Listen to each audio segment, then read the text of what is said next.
The Dyatlov Pass incident. This has to be one of the strangest unsolved mysteries that I know of. A group of 9 experienced Russian hikers all flee their camp in severe snowstorms and mysteriously die in circumstances that defy any logical or known medical explanation on a night where strange lights were seen in the sky.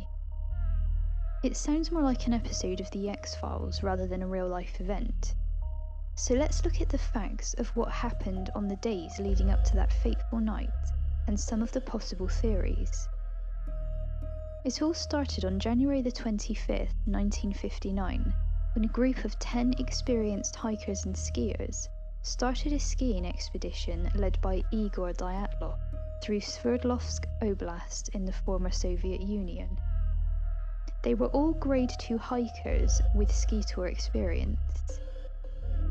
Thanks to diaries and photographs from the group, we can piece together what happened on the days leading up to their death. Their goal was to reach a mountain called Otorten, which was 10 kilometers north of where the fatal incident would happen. The mountain's name is translated as "Don't Go There," which would turn out to be a spooky prediction. On January the 28th, one of the hikers, Yuri Yudin, became unwell and had to turn back. This setback ultimately saved his life, and he would become the only surviving member of the group. On February the 1st, the group started to hike through the pass. They planned to set up camp on the opposite side of the pass, but harsh weather conditions made them lose their direction, which led them to the top of a mountain eerily named Dead Mountain. They set up the camp on the slope of the mountain instead of moving further down to a more secluded area. Yuri Yudin has speculated that Dyatlov may have done this to practice camping on a mountain slope, but it is not fully known why they did this. There are no further diary entries after this point. Dyatlov had told his sports club that he expected to finish the expedition and return to the nearest town by the 12th of February, at which point he would send them a telegram. When there was still no telegram received by the 20th of February, the families of the group demanded a search team be sent out to look for them. No one was prepared for what they would find. The hikers' empty tent was found first. It was discovered with the entrance and exit still fully sealed, but with small slashes near the top of the tent possibly to look out of, and large slash marks down the side where the hikers had cut their way out of the tent from the inside. All of their equipment, shoes, and most of their clothes were still inside the tent, with 9 sets of footprints fleeing the scene and heading towards a nearby forest. The prints were either barefoot, with only one shoe on, or with socks only.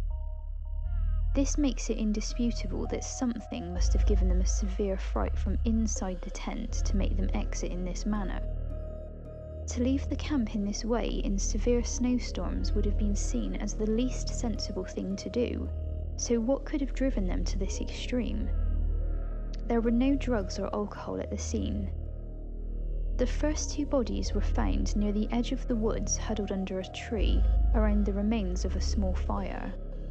They were barefoot and dressed only in their underwear, and had burn marks on their hands. The branches of the first 5 meters of the tree were stripped away and broken, suggesting at least one of them had climbed the tree, or maybe used some of the branches for the fire. Between this area and the camp, another 3 bodies, including Dyatlov's, were found. Their positions seemed to suggest they were crawling back towards the camp, and one of them had a small fracture to the skull, but this was not thought to be a fatal wound. They were also only partially clothed. Post-mortems revealed that they all died from hypothermia alone. Things only got more bizarre when the bodies of the remaining 4 hikers were eventually found in a ravine 75 meters further into the forest under 4 meters of snow. They were all better dressed than the others, but seemed to be wearing each other's clothes. This has led some people to believe that as people died, the survivors took their clothing. Sadly, however, these people had come to an even worse end. 2 of them had major chest injuries and 1 had major skull damage, all of which would have needed incredible force equivalent to something like a car crash. Perhaps the strangest element to this case is that none of them had any external wounds related to the bone fractures. It's as if they were exposed to extremely high levels of pressure. Dubinina was one of the people who suffered the chest injuries, and her tongue, eyes, parts of her lips, some of her facial tissue, and a fragment of her skull were all missing. She also had laceration marks over her hands. She was found face down in a stream, so it has been suggested that this could have been down to natural decomposition, but it's not fully understood what happened to her. Some of the hikers' clothes also contain traces of radiation, although at this time some camping lanterns contained thorium, which some have suggested could have been responsible for the radiation levels. The last thing worth noting here is that on the 1st of February, another group of hikers in a nearby area reported seeing strange orange orbs of light in the sky. This could be relevant as there are 2 pictures on different cameras found at the abandoned campsite, which appear to show what could be strange lights in the sky. Reports of these lights continued in nearby areas until March of that year, including reports from the military and meteorological service. So what could have caused 9 hikers to abandon all of their training that night by leaving the camp without clothes or equipment? One thing is clear, and that is that something terrified them all that night. Investigators were completely stumped for an explanation, and the official verdict was that they were overcome by a compelling natural force.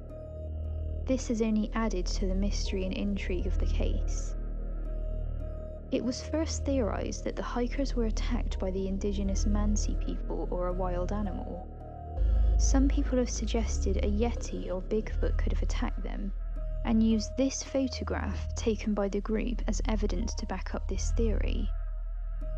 There is also the idea that the wind created something called a Kármán vortex street, which can create infrasound, which induces panic attacks and nausea in people, and this could have caused the group to experience mass hysteria.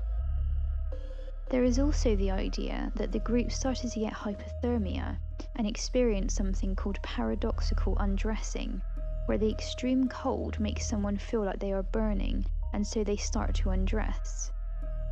But these theories do not explain the major internal injuries without signs of external force.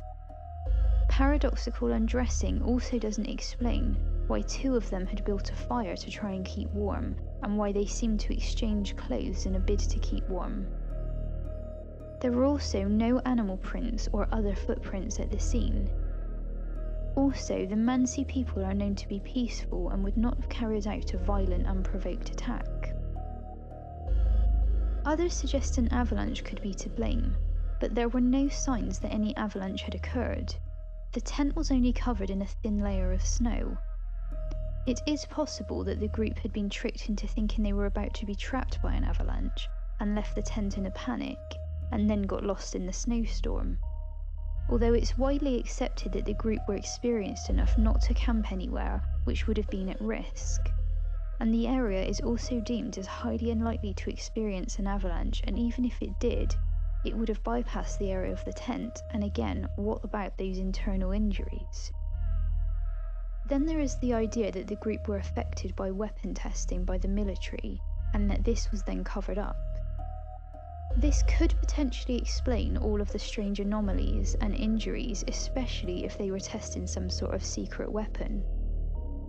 It could also possibly account for the strange orange orbs seen in the sky on the night of the incident. It's now known that the government were definitely testing parachute mines in this area at the time. Parachute mines blow up just before hitting the ground. Could they have heard the explosions and panicked?